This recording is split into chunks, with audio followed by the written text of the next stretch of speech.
Graça e paz, irmãos. Eu convido a todos que abramos a palavra do Senhor na primeira epístola de Paulo a Timóteo. Primeira epístola de Paulo a Timóteo, capítulo 2. E a exposição dessa noite será do verso 8 ao verso 15. 1 Timóteo, capítulo 2, do verso 8 ao verso 15. Se você perceber que temos algum visitante próximo aí, e se ele estiver sem Bíblia, ou você empresta a sua, ou sinalize para os diáconos, para que eles possam ter uma Bíblia também, poder acompanhar a exposição da palavra.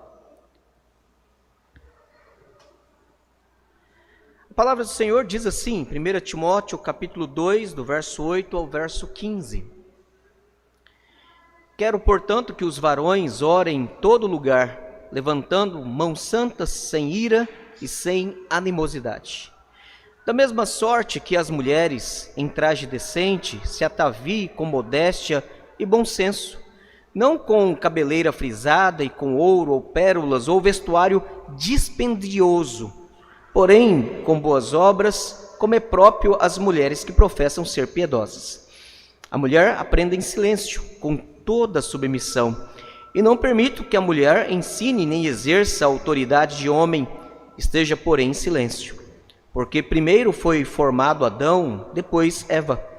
E Adão não foi iludido, mas a mulher, sendo enganada, caiu em transgressão.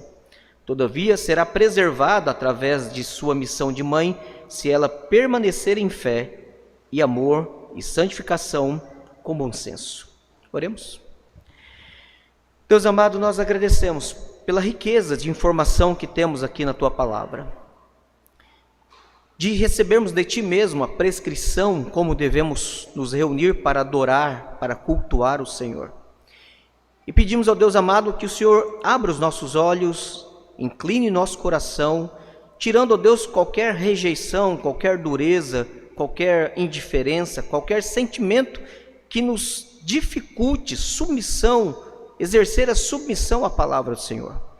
Ó Deus amado, conduza-nos pelo Espírito do Senhor à verdade, de modo que vivamos, de modo que cultuemos, de modo que nos relacionemos, de modo agradável ao Senhor.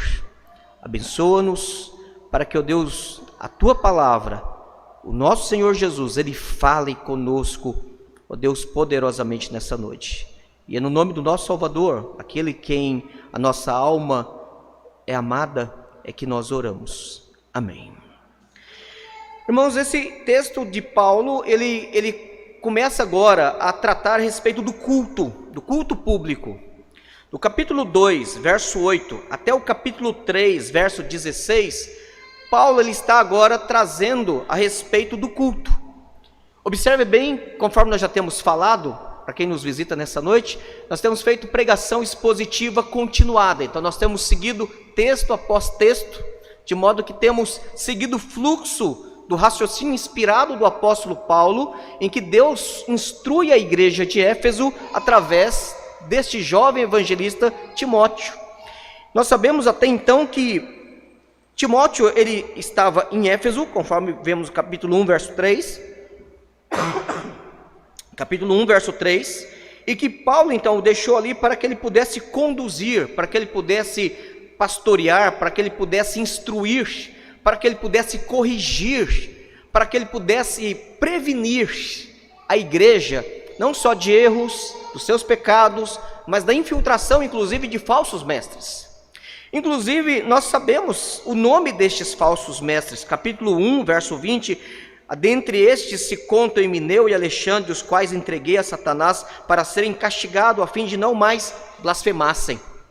Então, não só esses dois homens, certamente, mas haviam outros, mas dentre os que faziam oposição a Timóteo, a Paulo, aos líderes piedosos daquela igreja, estes dois eram notáveis, a ponto de Paulo nomeá-los, indicar e denunciá-los por nome, e dizer inclusive que ele, como apóstolo, na autoridade do Senhor, havia declarado a exclusão deles da igreja. Lembra que nós falamos domingo passado que a expressão entregar a Satanás ocorre apenas duas vezes no Novo Testamento, lá em 1 Coríntios 5, verso 5, e aqui em 1 Timóteo, capítulo 1, verso 20, e ela significa a ideia de uma exclusão, não somente por rebeldia, indiferença, mas por causa de pecado grave, levando então a igreja a entender que aquela pessoa deveria ser vista como um inimigo da fé, como alguém que de fato era opositor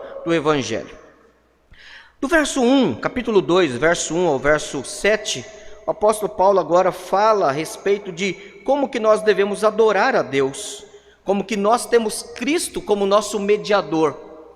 E aí então prepara uma introdução para uma doutrina do culto. O culto é aceito por causa dos méritos de Cristo. O culto é aceito por causa da intercessão de Cristo. O culto é aceito por causa da nossa relação de vínculo, salvação em Cristo. Do verso 8 agora ao verso 15, nosso texto de exposição nessa noite, o apóstolo Paulo, ele vem nos falando como o culto deve ser realizado. Como que o culto deve ser realizado?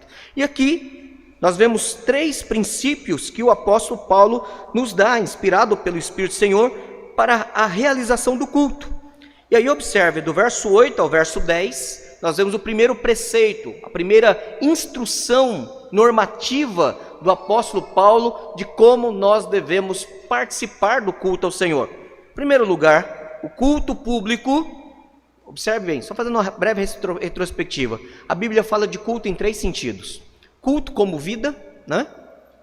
Portanto, quer comais, quer bebais, quer façais outra coisa qualquer, fazei tudo para a glória de Deus. 1 Coríntios 15 fala assim. Romanos 12, verso 2, diz que nós devemos oferecer o nosso corpo como culto agradável a Deus, como um sacrifício agradável a Deus, que é o vosso culto racional. Então, a Bíblia fala do culto como sendo, primeiro, como sendo a vida. Tudo que nós fazemos, nós devemos fazer diante de Deus. A Bíblia fala do culto como sendo um ato devocional, individual ou familiar. Quando Jesus lá ensinando os seus discípulos a respeito da oração, em Mateus capítulo 6, diz: quando vocês forem orar, vá para o teu quarto e lá em secreto orem assim, né? A Bíblia fala de que nós devemos nos reunir também como família, instruir os nossos filhos no Senhor, Deuteronômio capítulo 6. Então a Bíblia fala também do culto familiar ou do culto devocional individual, mas sabemos por vários textos das Escrituras que a Bíblia fala do culto solene, o culto público, o santo ajuntamento. A Bíblia dá vários termos para ele.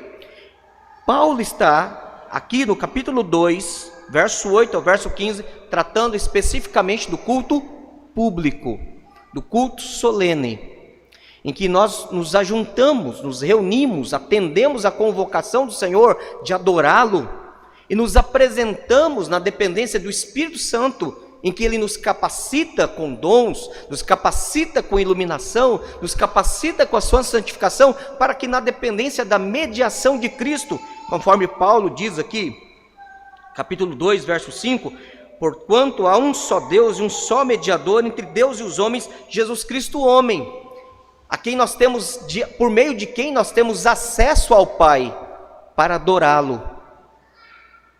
E aí nós temos os méritos de Cristo, as virtudes de Cristo, a justiça de Cristo, que nos torna aptos, aceitos, por causa da reconciliação que Ele já realizou em nós, porque não há condenação para aqueles que estão em Cristo Jesus. Então, nós podemos adorar a Deus. Mas observe que do verso 8 ao verso 10, agora, Paulo, falando do culto público, conforme eu já mencionei, ele vem falando como que nós devemos adorar a Deus. Como que nós devemos nos apresentar diante dele? Em primeiro lugar, verso 8 ao verso 10, o culto público, ele é realizado com uma motivação piedosa. O culto público precisa ser realizado com a motivação piedosa. Em outras palavras, o que você vem fazer aqui nessa noite?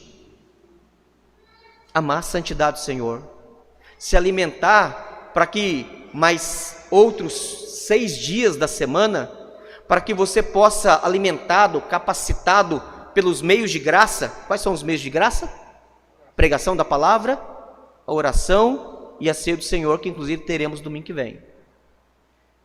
nós somos alimentados, nós somos fortalecidos, nós somos aquecidos pelo amor e pelo cuidado dos irmãos, para que possamos viver mais a piedade, a santidade, uma espiritualidade fervorosa com Cristo no decorrer da semana. É por isso que o autor aos Hebreus diz: não deixeis de congregar, como é do costume de alguns. Alguns inclusive gostam de usar aquela figura de linguagem, aquela ilustração, né, da fogueira, da qual a brasa sendo retirada, ela começa a apagar-se, e que ela precisa novamente ser recolocada junto à fogueira para que haja um reacender nela de vitalidade. De veras. Então nós temos aqui, sim, a necessidade de nos apresentar diante de Deus para adorar. E aí observe o verso 8, quando o apóstolo Paulo, mas lembrando que é o Espírito do Senhor falando através dele, diz: quero, ou seja, é vontade de Deus, é ordenança do Senhor que os varões, os homens, orem em todo lugar. E aqui é a ideia de culto público, que vocês se apresentem para adorar a Deus, que vocês coletivamente, observe que está no plural, vocês levantem mãos santas, e aí observe, sem ira e sem animosidade. O culto ele precisa ser realizado e prestado diante de Deus sem qualquer sentimento de rancor, de modo que nós tenhamos piedade do Senhor.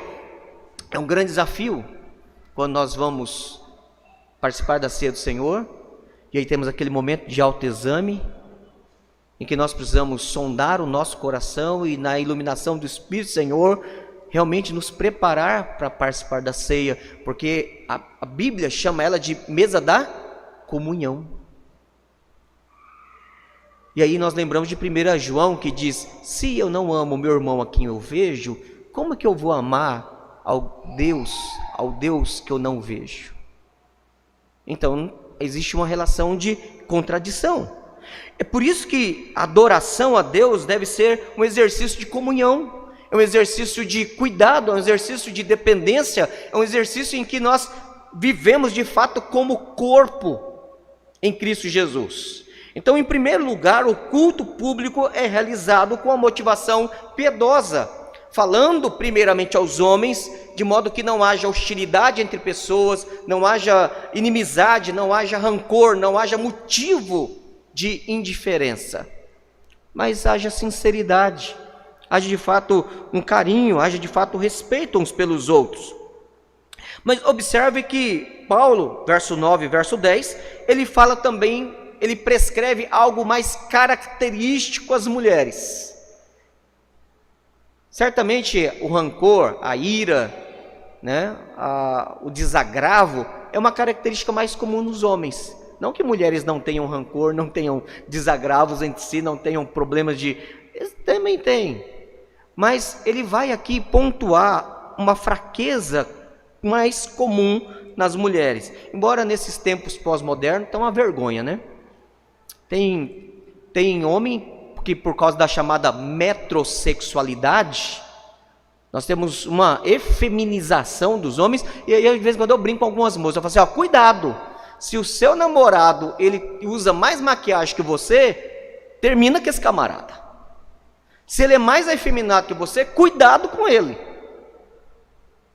Mas aqui Paulo está falando das mulheres, e ele diz: as mulheres se apresentem para adorar a Deus em traje decente. Observe bem que a questão não é estabelecer aqui uma doutrina de uso e costume, de dizer: ó, você é santa se você tiver vestida tal roupa, porque a santidade, ela depende primeiramente da disposição do coração. A piedade, o temor, depende primeiramente da disposição do coração. Uma mulher, ela pode estar muito bem vestida, decentemente vestida, mas ainda assim exalar sensualidade indevida. E é esse cuidado que Paulo está aqui, primeiramente, advertindo as irmãs. E aí onde ele diz que o culto, por ser público, nós devemos lembrar que nós não estamos na nossa casa. Nós não vamos usar roupas em que ficamos mais à vontade em casa, e mesmo em família. Não é errado um chefe de casa, um marido, um pai, na sua casa, ficar sem camisa. Ele está na casa dele. Agora, ele precisa também se portar de tal modo que, ele tendo filhas, ele precisa também respeitá-las.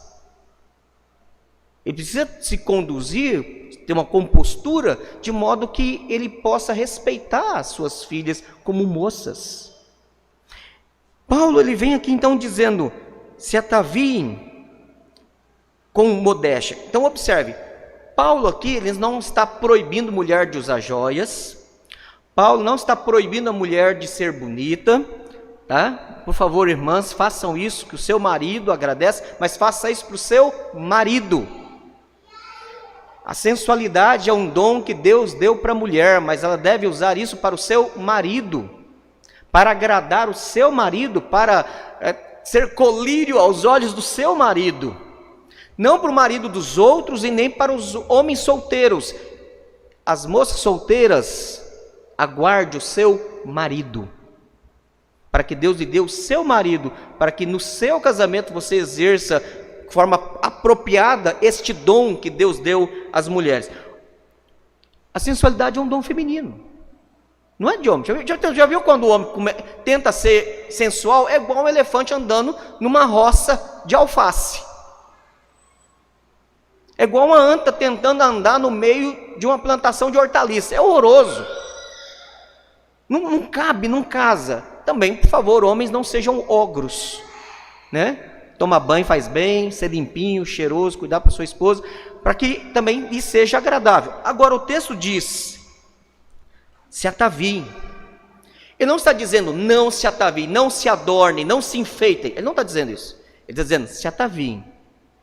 Mas como que a mulher deve se ataviar? Como que ela deve se adornar? Como que ela deve exercer a sua beleza e a sua sensualidade para o seu marido? E inclusive quando ela está em público, com modéstia e bom senso. Modéstia, ou seja, ela tem que ser recatada. Ela tem que saber que tem limites. Ela pode evidenciar que é uma mulher bonita. Ela pode sentir-se segura, mostrando que ela tem beleza. Ela não precisa se vestir de feia, ela não precisa ser horrorosa, desmantelada, mas ela precisa saber que tem limites. Há uma beleza que a mulher ela pode compartilhar publicamente, mas há uma beleza que ela deve reservar ao seu marido. Por isso ele diz, bom senso, modéstia e bom senso. Se ataviem, mas não esqueça da modéstia e do bom senso.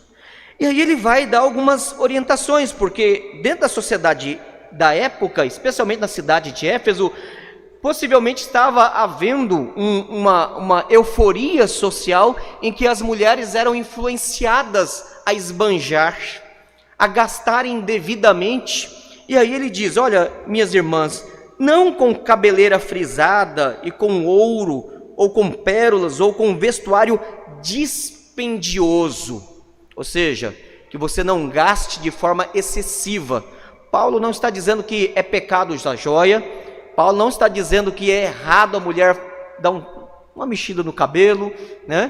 Paulo não está dizendo isso. O que ele está condenando aqui é o excesso, aquilo que é dispendioso, aquilo que de fato faz com que uma mulher ela torne-se um peso para o seu marido e talvez traga dificuldades financeiras para o próprio lar. É isso que Paulo está dizendo. E aí o que acontece? Se isso vai causar contenda entre o marido e a mulher, se isso vai causar interrupção na piedade do lar, a piedade do lar ela não vai se manifestar num culto de motivação piedosa. Abra comigo, por favor, lá em 1 Pedro, capítulo 5. 1 Pedro, capítulo 5. Perdão, 1 Pedro, capítulo 3. 1 Pedro, capítulo 3.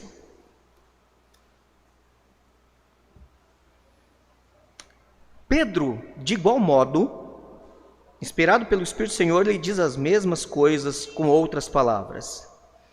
Ele diz aqui, verso 3, 1 Pedro 3, verso 3, não seja o adorno, ou seja, não seja a beleza, aquilo que traz, ornamento, não seja o adorno da esposa o que é exterior, como frisado de cabelos, adereços de ouro, aparato de vestuário, seja, porém, o homem interior do coração, unido ao incorruptível trajo de um espírito manso e tranquilo, que é de grande valor diante de Deus. Pois foi assim também que a si mesmas se ataviaram outrora santas mulheres que esperavam em Deus, estando submissas ao seu próprio marido, como fazia Sara, que obedeceu a Abraão, chamando-lhe Senhor, da qual vós vos tornastes filhas, praticando o bem e não temendo perturbação alguma. Ou seja, se a sua motivação é simplesmente competir com outra mulher, e isso lhe causa perturbação, você está em pecado. Se você quer externar beleza e sensualidade para autoafirmação pública, você está em pecado. Se você quer concorrer para mostrar que é mais bonita que fulana e beltrana, você está em pecado. Observe, o problema não é o adorno em si, a motivação do coração. Então, quando a motivação ela é pecaminosa, só que o grande problema é que isso causa contenda dentro da própria casa, porque isso custa, isso pesa, isso traz dificuldades.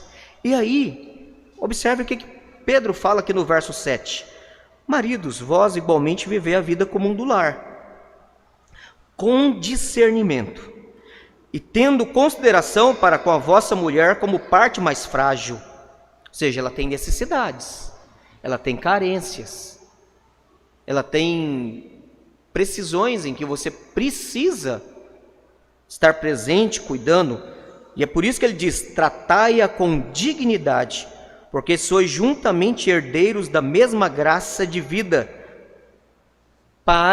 Essa frase aqui é interessante, isso aqui é importante, para que não se interrompam as vossas orações. A partir do momento que o casal não consegue orar junto, a partir do momento que o casal ou a família não consegue fazer o culto doméstico, a partir do momento em que um não desabafa o coração, não abre o coração com o outro, o marido com a mulher com o seu esposo, para que eles possam orar um com o outro, e um pelo outro, e cuidar do coração do outro, e em que as orações são interrompidas, a gente pode até chegar no domingo, tomar o banho, vestir a roupinha bonita, vir para a igreja, mas se o culto em casa foi interrompido, o culto público já está prejudicado.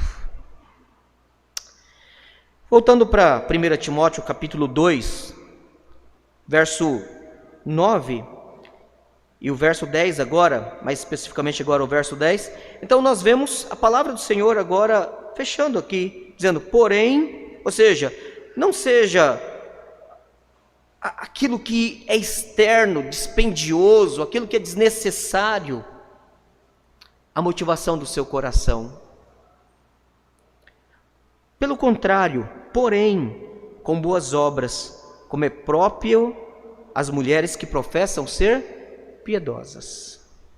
O culto ao Senhor é o momento em que nós nos reunimos como famílias. É o momento em que nós adoramos a Deus como famílias, onde chefes de seus lares trazem os seus filhos, onde auxiliadoras e esposas vêm acompanhando o seu esposo, aquelas que têm o seu marido, ou trazem os seus filhos para adorar a Deus. É família. Adoração é um ato pactual em família. E é por isso que nós nos reunimos para adorar a Deus como família. Mas esta adoração, este culto público, em primeiro lugar, deve ser realizado com motivação piedosa.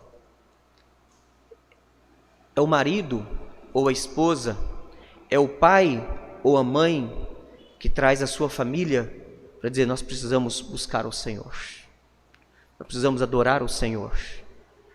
para que esta semana que inicia, hoje sendo o primeiro dia, o dia do Senhor, que segundo Hebreus nos aponta para a eternidade, para um descanso, uma promessa maior do que aquilo que era sombra lá no Antigo Testamento, nós possamos, alimentados hoje, possamos vencer mais uma semana, possamos peregrinar mais uma semana na santidade e no temor do Senhor.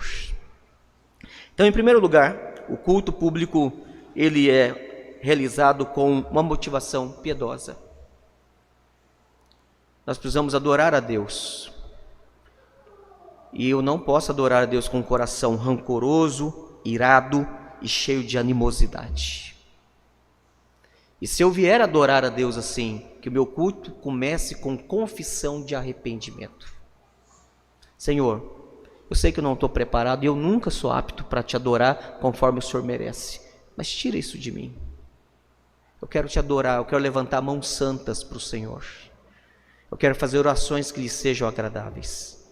E as irmãs, ao virem adorar, venham manifestar a beleza de Cristo. Venham manifestar modéstia, bom senso.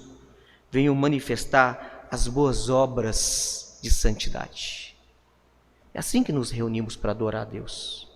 As pessoas precisam entrar, quando elas vêm nos visitar, elas precisam olhar e ver pessoas comuns, que vivem uma vida comum, que têm um casamento comum, mas que é comum ao ensino da Escritura. Segundo lugar, verso 11 e 12. Verso 11 e 12, aqui nós temos uma prescrição, uma segunda prescrição, seguindo o ensino normativo. O culto público é governado por homens. O culto público é governado por homens. Inclusive, logo em seguida, capítulo 3, do verso 1 até o verso 13, nós veremos que homens são estes. Quem são responsáveis de conduzir ao culto do Senhor? Presbíteros e diáconos. Quem são responsáveis de conduzir a adoração do povo de Deus ao Senhor? Presbíteros e diáconos. E como é que nós sabemos disso? Porque Paulo trata do culto público, capítulo 2, verso 8 ao 15, ele diz agora quem são estes homens, presbíteros e diáconos, falando inclusive das qualificações que eles devem apresentar para que sejam eleitos e exerçam esses ofícios. E quando você vai agora, capítulo 3, observe aí por favor, verso 14 ao verso 15, ele diz, escrevo-te estas coisas. Quais coisas? A prescrição dos oficiais e como o culto deve ser realizado. Eu te escrevo estas coisas, esperando ir ver-te em breve, para que se eu tardar, fiques ciente de como se deve proceder na casa de Deus, que é a igreja do Deus vivo, baluarte, coluna e baluarte da verdade. Paulo está prescrevendo aqui. Não é um negócio que assim, você faz se você quiser, faz se for conveniente, faz se for necessário. Não, é para fazer, é estrutural, é normativo. E aí, observe o verso 11, capítulo 2, verso 11. Paulo começa dizendo assim: a mulher aprende em silêncio com toda a submissão. A mulher aprende em silêncio com toda a submissão. E aí, esse é um assunto que tem causado muita sensibilidade nesses dias, porque nós temos visto um número crescente de mulheres pregadoras, pastoras, episcopisa, tá gente? Não existe bispa. No português é episcopisa. A heresia é tão brava que até no português erra. Apostoliza e aí por diante. A Bíblia não nos dá autorização para que mulheres elas preguem, para que elas exerçam autoridade de homem. Observe o verso 12. Não permito que a mulher ensine nem exerça autoridade de homem sobre homens. A Bíblia não autoriza. E aí você tem hoje uma crescente defesa prática Mas na igreja presbiteriana do Brasil, nós vemos por aí algumas igrejas, alguns pastores, alguns conselhos, autorizando pregação feminina. Infelizmente, mas estão agindo contra a Escritura, estão indo contra a Escritura, por uma questão muito simples: o culto deve ser dirigido pelos presbíteros e diáconos. O culto não pode ser dirigido por mulheres ou crianças ou pessoas não crentes. O culto precisa ser dirigido por aqueles que Deus prescreve. E ele agora vai prescrevê-los a partir do capítulo 3, dizendo quem são os presbíteros e quem são os diáconos. Quem são os responsáveis para que o culto e o procedimento na casa de Deus, ou seja, nas reuniões, ocorram. Até que ele pudesse ir lá e verificar se de fato as coisas estavam sendo realizadas conforme ele havia prescrevido para Timóteo. Observe aqui que o silêncio não é absoluto. Pastor, então, ficou difícil agora, então eu não posso nem cantar, para ficar em silêncio, né? Eu não posso orar. Não, peraí, não é isso que Paulo está falando. Quando ele diz, a mulher aprenda em silêncio, não está se referindo aos outros atos ou elementos de culto. Tanto é que mulher pode orar em público? Pode. O que ele diz aqui no início, aqui, ó, verso 8: quero, portanto, que os varões orem em todo lugar. Verso 9: da mesma forma, da mesma sorte as mulheres. Ou seja, o que da mesma sorte? Ou seja, que as mulheres também orem no culto público. Elas podem orar? Podem.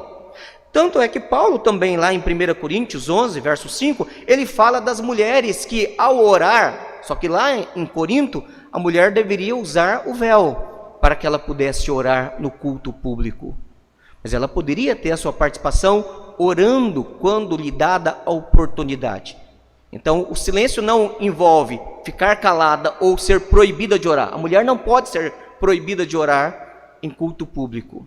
Segunda observação, Paulo não está dizendo que é um silêncio absoluto, porque também nós devemos lembrar que o próprio texto, Tito, não, depois a gente vai para Tito, só para a gente fechar aqui então a ideia. O silêncio aqui não é um silêncio completo, porque a mulher, ela canta no culto, ela participa do culto. A pergunta é, que silêncio é esse? Que silêncio é esse que a mulher não pode falar? O verso 12 nos dá esse entendimento. Ela não pode ensinar nem exercer a autoridade de homem. Que autoridade do homem é essa? A pregação, o ensino da palavra de Deus. Porque Deus chamou quem? Presbíteros e diáconos para exercerem essa tarefa. Essa é uma prerrogativa exclusiva dos oficiais. Pastor, mas e quando uma mulher prega? Aquele culto é impuro. Aquele culto está sendo realizado com intenção de transgredir, de desobedecer a palavra de Deus. Esse é o detalhe. A mulher aprende em silêncio. E não permito que a mulher ensine nem exerça autoridade de homem. Esteja, porém, em silêncio. Ela não deve ensinar homens, nem em classe escola dominical. Mas ela pode ensinar adolescentes e crianças? Sim, porque em tese adolescentes e crianças ainda, mesmo sendo meninos, eles ainda não são, no sentido de entendimento da escritura, ainda um homem, ele ainda está em formação. Agora, não convém uma mulher ensinar homens ou rapazes que são aptos para casar. Não convém uma mulher ser pregadora do evangelho, porque é isso que implica a palavra aqui. Ela não pode ensinar, ela não pode exercer autoridade de homem. Talvez venha a pergunta, mas a mulher então ela não pode ensinar? Nunca. Pode e deve. Em que contexto a mulher pode e deve ensinar? Abra comigo, agora sim, Tito capítulo 2, verso 3 a 5. Tito 2.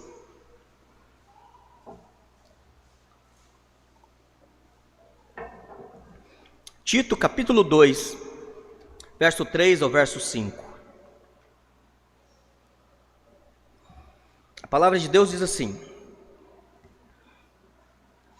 quantas mulheres idosas, lembra que a palavra no grego é presbiteroi, a ideia de, não é mulher presbítera, é mulher madura, né?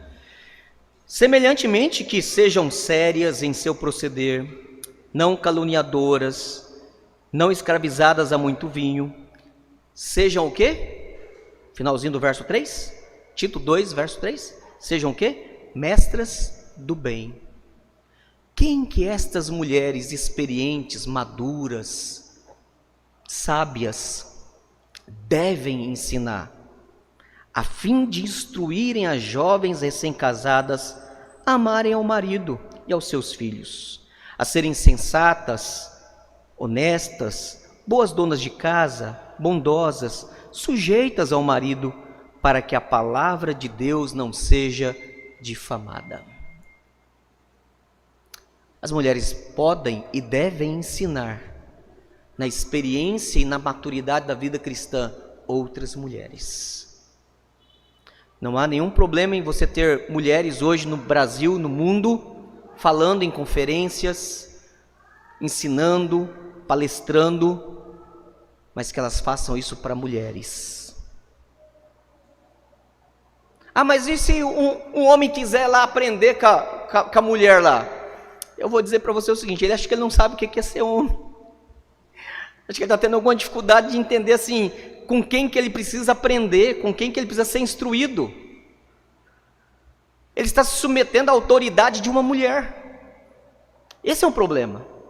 Então, homens, aí vem uma palavra para os nossos homens. Homem não é homem só para dizer assim: eu ponho dinheiro em casa, eu sustento a minha família. Que bom, você deve fazer isso. Mas você deve liderar, pastorear, instruir, ensinar. Permite trazer uma palavra aos rapazes, quer sejam adolescentes ou já jovens. Meu irmão, você está pensando em casar no Senhor um dia? Comece agora a se preparar não só para profissionalização, para você ter o seu ganha-pão, o seu sustento, mas para você poder pastorear sua esposa. Porque além de você orná-la com roupas, joias e todo o cuidado que ela precisa por ser a parte mais frágil, você precisa cuidar do coração dela. Você precisa saber conduzir o culto doméstico.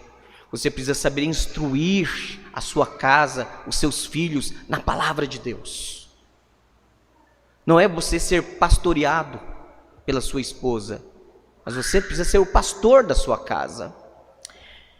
Então, observe, irmãos, que aqui em segundo lugar, o culto público, ele é governado por homens, não por mulheres. Paulo, ele impede que isso aconteça, a ponto de, inclusive, logo em seguida dizer assim: quem é que vai ser os governantes da igreja? E eles governam o quê? Só o dinheiro da igreja? É só os bens da igreja que presbíteros e diáconos governam? Não. Qual é o ato mais importante em que o povo de Deus se encontra? Culto. Onde que os presbíteros e diáconos precisam estar presentes, governando, supervisionando, tratando, cuidando, instruindo? No culto. Isso não é uma tarefa dada às mulheres. E observe bem, irmãs, permita-me ser um pouco mais claro, para que não haja nenhuma obscuridade e nenhuma dúvida. Mulheres são muitas vezes mais inteligentes que homens. Mulheres, em muitas situações, são mais competentes do que homens. Mulheres, inclusive, são multifuncional, né? Mulher consegue fazer 10 coisas: cuidar de menino, cozinhar, limpar a pia, resolver, telefonar para não sei quem, fechar um acordo. O homem não, o homem tem que fechar aqui, né? Se ele sair daqui, bagunça o negócio. Mulheres, por vezes, têm melhor titulação acadêmica do que os homens, porque, inclusive, nós temos visto um favorecimento nas faculdades e nas escolas, dando mais estímulo para as mulheres do que para homens. A questão não é competência, a questão não é inteligência, a questão não é capacidade. A questão é que Deus deixou bem claro que o culto, ele normatiza um padrão de relacionamento homem e mulher, para que a partir da igreja nós possamos delinear, para que Deus possa delinear como deve ser o relacionamento do marido e da esposa. O culto é um momento em que a igreja, a noiva, a esposa de Cristo, encontra-se com o seu marido, com o seu noivo, o Senhor Jesus. E nós nos submetemos a Ele. Aqueles que são supervisores, são os episcopos, são responsáveis, são chamados, ordenados e designados para conduzir a igreja, presbíteros e diáconos. Tem a tarefa de fazer isso na autoridade do Senhor. Essa autoridade não foi dada às mulheres, mas aos homens. Não é uma questão de dizer que esta é inferior, não é uma questão de inferioridade, é uma questão de preceito bíblico. Mas vamos seguir um pouco mais adiante. Em terceiro lugar, agora observa o verso 13 ao verso 15. Paulo agora ele vai nos explicar por que a mulher não pode exercer autoridade sobre o homem. Por que a mulher não pode pregar aos homens, instruir aos homens a palavra de Deus? Por uma questão muito simples. O culto público preserva a ordem dos papéis. O culto público preserva a ordem dos papéis de masculinidade e de feminilidade. Aqui nós temos Cristo, o marido, no culto público, recebendo a sua esposa. Paulo fala isso lá no capítulo 5, quando ele fala que o casamento, essa analogia, que Cristo é o marido e o cabeça, e que a esposa é submissa, e ela então, ela serve e ama e é cuidada pelo cabeça, pelo seu marido. O culto é esse momento sublime, especial. Quando nós olhamos o texto, nós então percebemos que o culto, de fato, é o momento em que preserva-se a ordem dos papéis. Homens, mulheres, onde nós temos de fato a adoração do que é o marido com a sua esposa. Observe o verso 13, diz assim: porque primeiro foi formado Adão e depois Eva. Qual é o argumento de Paulo aqui? O argumento de Paulo é o argumento de dizer que, olhe para o padrão da criação. Por criação, Deus, ao fazer Adão antes da mulher, isso aponta já para em si mesmo uma autoridade criacional. O homem, ele é o cabeça da mulher, porque ele é o cabeça da criação.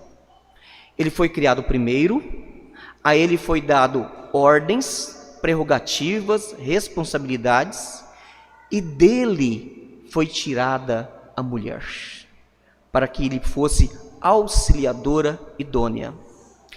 Esse é o padrão estabelecido por Deus na Escritura.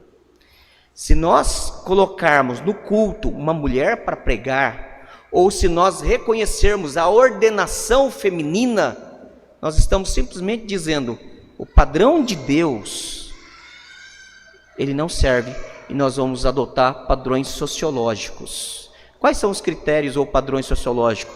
A mulher hoje pode fazer tudo, né? O feminismo está aí para enfatizar esse discurso, essa narrativa.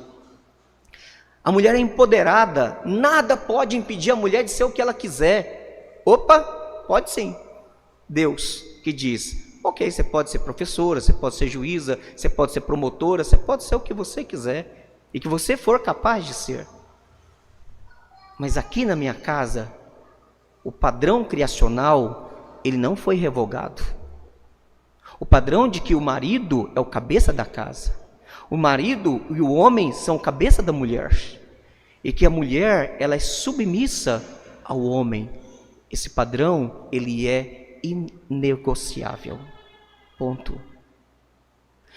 Porque eu já falei aqui em alguns momentos, a igreja é a consciência para a sociedade. A Bíblia, Jesus diz aí em João 5, verso 13, que nós somos o sal da terra e a luz do mundo. Quando você vai para a sociedade, esquece agora por um minuto a figura igreja, a instituição igreja. Onde os nossos jovens na sociedade vão ter um referencial do que é família? É a escola que vai ensinar? É o hospital que vai ensinar? É a segurança pública que vai ensinar? É o juiz, é o promotor, o procurador que vai ensinar? Igreja. A igreja diz o que é casamento. A igreja diz o que é o marido. A igreja diz o que é a esposa. A igreja diz como filhos têm que ser educados. Porque a igreja precisa proclamar o que Deus diz. É isso. Então, observe que no verso 13, você tem aqui Paulo estabelecendo primeiro uma ordem criacional pré-queda. A submissão da mulher não é algo que veio depois da queda, lá em Gênesis 3,16, né? Pelo contrário, pós-queda, você tem também um critério. Tanto que Paulo diz aqui, observe o verso 14. Adão não foi iludido, mas a mulher, sendo enganada, caiu em transgressão. Paulo ele dá um argumento pré-queda e ele dá um argumento pós-queda. O argumento pré-queda é: Adão foi criado primeiro e a mulher foi criada de Adão. Ponto. Argumento pós-queda. O que diz lá em Gênesis 3,16? O teu desejo será para o teu marido e ele lhe governará. Pronto. Eu acho muito confuso quando você tem uma igreja em que, por exemplo, a mulher é presbítera, diaconisa ou até pastora e o marido não é nada. Já viu esse tipo de situação? Eu já. Eu lembro uma vez lá em Porto Velho, nós tínhamos uma conferência chamada Conferência Fé Reformada, e aí eu ia nas igrejas conhecidas distribuir o convite para a conferência, né?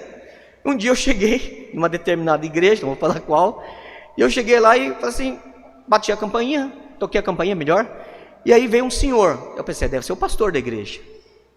Eu falei, ô pastor, tudo bem? Prazer em conhecer ele. Ele, não, eu não sou o pastor não. Eu falei, bom, deve ser o filho dele então, né? Eu não vim cá entregar um convite, porque nós vamos ter uma conferência na nossa igreja, expliquei, papapá. Ele falou, peraí. Ele falou lá, fulana, vem cá, é para você. Eu falei, uai, o que está acontecendo? Aí ele entrou. Aí ela saiu e falou assim, pois não. Eu falei, prazer. Quem que é o pastor da igreja? Ela falou assim, eu sou a pastora. Eu falei, tá, eu vim trazer um convite para uma conferência. Ela falou assim, tá, eu vou conversar com a liderança para ver se nós decidimos ir ou não. E o marido entrou. Eu fiquei olhando aquele negócio, eu falei assim, tem alguma coisa, no mínimo, muito errada. Quem governa a igreja, parece que governava também a casa. Como para nós é estranho você chegar numa casa, ou com a família, e você tem o marido, tem a esposa, e você negocia com a esposa e o marido fica do lado calado. Você espera a iniciativa de quem? A responsabilidade de quem? Não que a esposa não seja competente para fazer isso. Provérbios capítulo 31 fala da mulher virtuosa que negociava, mas o texto lá diz assim, o coração do seu marido confia nela. Ele sabe a esposa que tem, porque ela promove a autoridade dele, fazendo com que ele se assente entre os juízes da cidade. Está lá, Provérbios 31. As virtudes dela, as competências dela, faziam com que o marido dela fosse nobre, fosse reconhecido. O trabalho dela de submissão era de promover a autoridade do marido. Inclusive, permita-me dizer às irmãs, submissão não é ser mandada, não é ser pisada, não é ser inferiorizada. Isso não é submissão. Submissão na Bíblia é auxiliar o seu marido na missão de liderar a casa. Isso é submissão. E isso não te torna em nada menor, inferior. Te torna mais responsável, porque a mulher sábia edifica o seu lar e a tola destrói com as próprias mãos, diz o livro de Provérbios. Atente que a palavra do Senhor, então, ela deixa bem clara, verso 13, que esta autoridade, que este padrão complementar do lar de papéis, ocorre no culto público. Aqui nós vemos as irmãs, daqui de cima, vocês não sabem como que é bonito a gente olhar.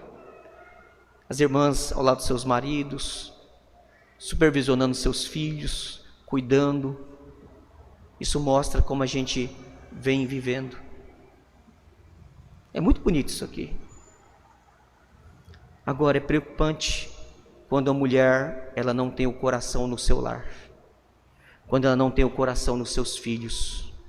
Quando o seu marido não é a alegria dele e ele não tem como alegria a sua esposa. O segundo motivo aqui, então, dado, primeiro é a ordem criacional. O homem foi criado primeiro, um argumento pré-queda. O segundo argumento é um argumento pós-queda. O teu desejo será para o teu marido e ele te governará. E isso continua ainda. Mesmo nós redimidos, salvos, ainda o homem é o cabeça, a esposa, ela é a sua auxiliadora. O verso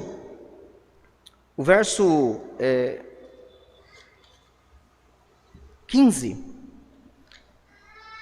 Deixa eu só fazer uma observação. Talvez você fale assim, pastor, mas eu já ouvi, né? E aí algumas pessoas dizem assim, é porque Paulo era machista. Por isso que ele disse isso. Já ouviu essa conversa tosca, né? Paulo era machista, pastor. Paulo era um homem preso na mentalidade daquela época. Se isso passou por algum momento na sua cabeça, eu aconselho que você repense. Se você já falou isso em algum momento na sua vida, eu aconselho que você bata na sua boca.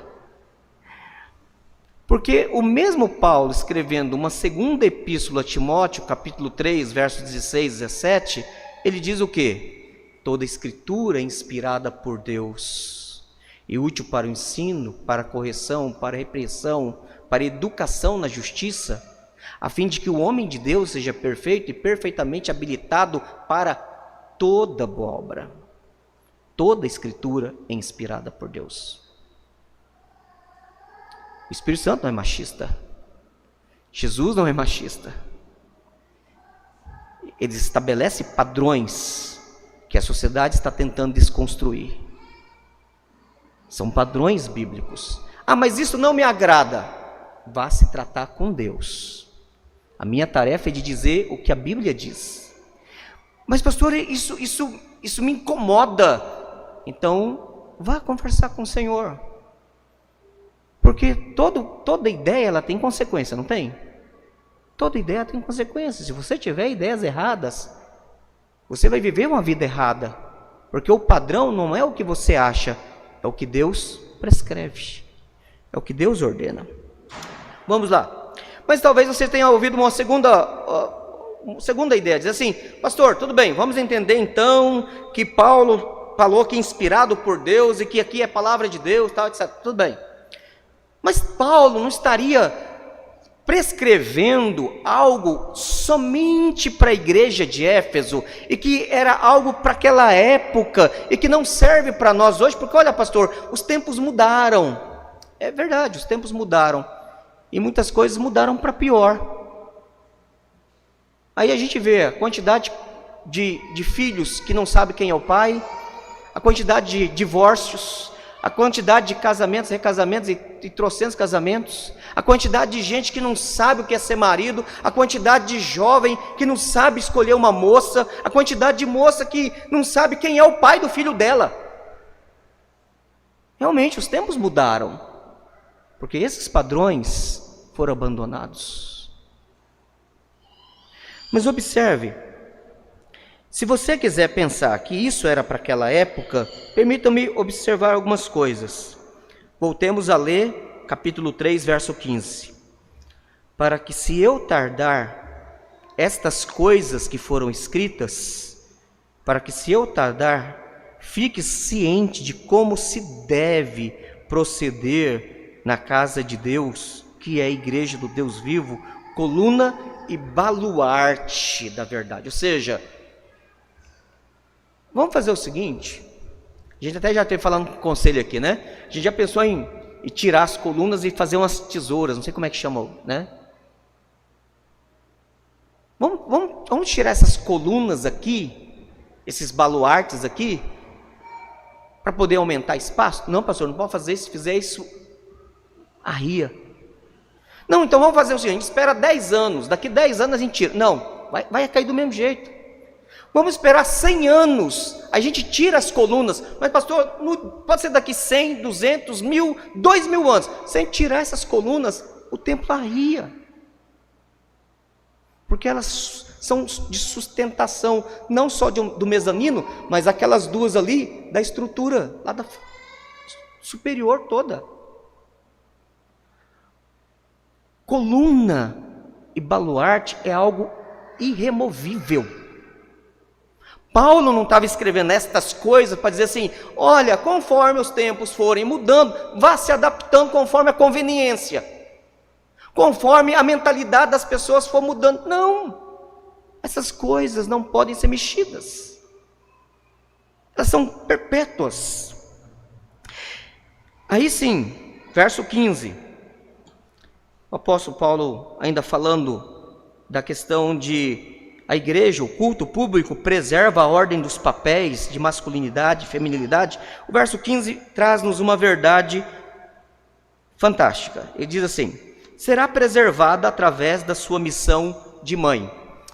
Bom, antes que você pense assim, minha irmã, então eu vou ser salva por ser mãe, né? A ideia não é essa. A ideia não é essa. Paulo está dizendo que ela vai ser preservada no quê? E preservada do quê? É isso que a gente tem que perguntar para o texto. Ela vai ser preservada no seu papel de mãe, mas preservada do quê e preservada no quê? Preservada de quê? Preservada de pecar. Se ela for submissa, se ela exercer o seu papel de submissão, a autoridade do seu marido, do seu pai, se ela exercer a submissão da autoridade do governo da igreja, não querendo exercer a autoridade de homem, pregando ou lutando para ser ordenada diaconisa ou presbítera ou pastora, ela vai ser preservada de pecar, porque primeiro ela não estará contribuindo para o desvio da palavra de Deus de algo que não existe. Não existe na Bíblia diaconisa, não existe pastora, não existe presbítera, não existe apostolisa, não existe. Deus, na sua infinita sabedoria, o nosso Senhor, no seu infinito poder e glória, Ele não chamou mulheres para exercer ofícios. Por exemplo, Jesus, enquanto andou 3 anos com seus discípulos, Ele tinha mulheres andando com Ele? Tinha. Várias mulheres. Inclusive, Lucas nos informa que algumas mulheres da alta sociedade contribuíam financeiramente para manter o ministério de Jesus. Jesus não tinha nenhum problema de se relacionar com as mulheres, de conversar com elas, inclusive como ele fez em João 4 com a mulher samaritana, em que socialmente era algo inaceitável.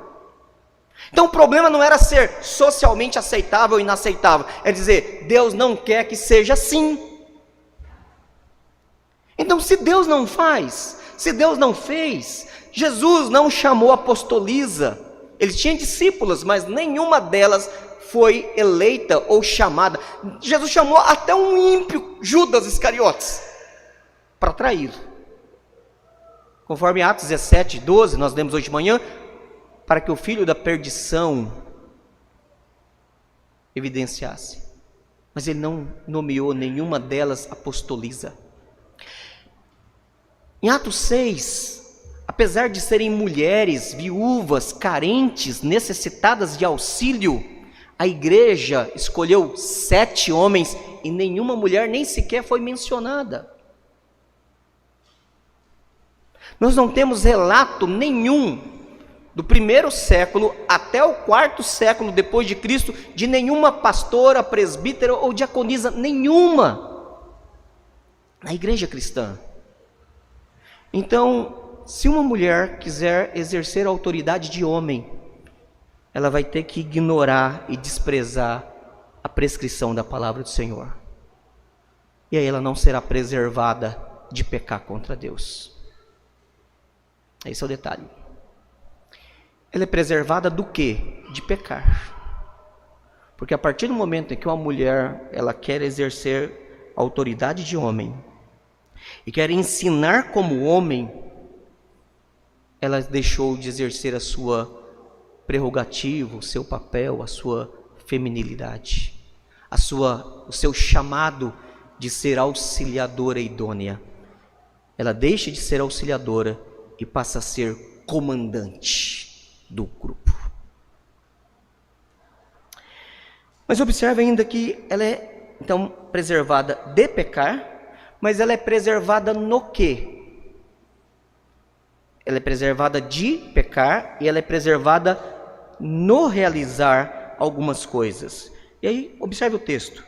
Ela é preservada na fé, no amor e na santificação com bom senso. Mas pastor, por que aqui se faz referência a ela ser mãe? Porque a tarefa dada à mulher e não ao homem é de ser mãe. É de gestar, é de, no seu ventre, a meditação do boletim de hoje, quem leu, do Mark Jones, o lugar mais seguro no mundo, o lugar mais sagrado que Deus pode agir na vida de alguém, é o ventre, é o útero de uma mulher, onde Ele cria vida. É um dom que, minhas irmãs, só vocês têm. E é uma bênção, porque a estabilidade emocional de uma criança, o caráter de uma pessoa, todo o processo de formação mental, emocional, dependerá das senhoras. Vocês têm uma responsabilidade muito grande nas mãos. Winston Churchill, primeiro-ministro da Inglaterra durante a Segunda Guerra Mundial, ele disse uma vez que a mão que move o berço, ela governa o mundo. E é verdade. Mas observe aqui, verso 15, finalizando. Então, ele soma a ideia de que o culto público, ele de fato preserva a ordem dos papéis. Homens são homens, mulheres são mulheres. O governo é estabelecido, a autoridade é definida, a liderança ela é entregue e a segurança é estabelecida. Porque se nós demolirmos os fundamentos, não vai sobrar nada. Permita-me trazer algumas aplicações. Vou repetindo então as 3 divisões, do verso 8 ao verso 10. O culto público deve ser realizado com modéstia, ou melhor, com motivação piedosa. O motivo de nós nos reunirmos é para sermos santos e para sairmos daqui mais santos. É para manifestarmos o nosso amor a Deus e sairmos daqui capacitados a obedecer e amar mais a Deus. Segundo lugar, verso 11 e 12, o culto público é governado por homens, onde a responsabilidade de serem o cabeça, a responsabilidade de exercer masculinidade, A responsabilidade de serem referenciais para os demais homens, para os jovens solteiros e para as nossas crianças. Eu estava lendo um artigo um tempo atrás sobre música. E eu achei muito interessante. Na hora eu até dei uma risada, mas aí depois eu percebi que o negócio era sério. Presbiterianos, os mais antigos aqui, né? Não tão antigo, né, irmão? Tá novo ainda. Mas antigamente não é tão antigamente, eu tenho 46 anos. Qual era o referencial dos músicos evangélicos? Não estou dizendo que eles são melhores tecnicamente falando, estou falando músico. Luiz de Carvalho, José de Paula, que mais? Silva, essa turma aí, né? O povo mais de antigamente sabe disso. Como é que os caras cantavam? Quem és tu, né? O cara dava uma voz, o baixo era um negócio fantástico. Até o jeito dos caras cantar exalava masculinidade.